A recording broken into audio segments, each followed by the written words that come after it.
പിന്നെ ബാക്ക് യാർഡിൽ നമ്മൾ വേസ്റ്റും കാര്യങ്ങളൊക്കെ സെഗ്രിഗേറ്റ് ചെയ്ത് സെപ്പറേറ്റ് ആയിട്ട് സൂക്ഷിക്കുന്ന ബിൻസ് ഉണ്ട്. അതുപോലെ തന്നെ നമ്മളെ ഷിപ്പിൻ്റെ എൻജിൻ റൂമിലേക്കുള്ളൊരു എൻട്രൻസും ഇവിടെ ഉണ്ട്. ഈ എൻജിൻ റൂമിൻ്റെ എൻട്രൻസിൻ്റെ കുറച്ച് മുന്നിലായിട്ട് തന്നെ നമുക്ക് എൻജിൻ റൂമിലേക്കുള്ള സ്കൈലൈൻ ഹാച്ച് ഉണ്ട്.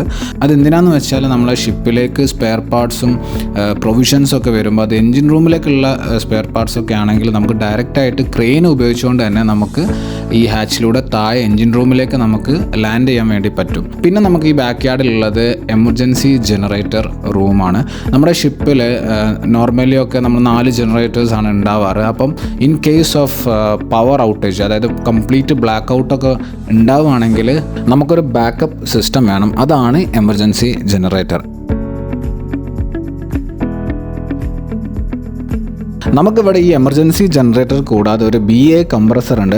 നമ്മുടെ ഷിപ്പിലെ ഫയർ ഫൈറ്റർ നമ്മൾ തന്നെയാണ്, നമുക്ക് വേറെ ആരും പുറത്തുനിന്ന് വരാനില്ല. അപ്പം നമ്മൾ ഈ ഫയർ ഫൈറ്റിങ്ങിന് വേണ്ടി ഉപയോഗിക്കുന്ന BA ബോട്ടിൽസിൽ എയർ റീഫിൽ ചെയ്യാൻ വേണ്ടിയിട്ടാണ് നമ്മൾ ഈ BA കംപ്രസർ യൂസ് ചെയ്യുക.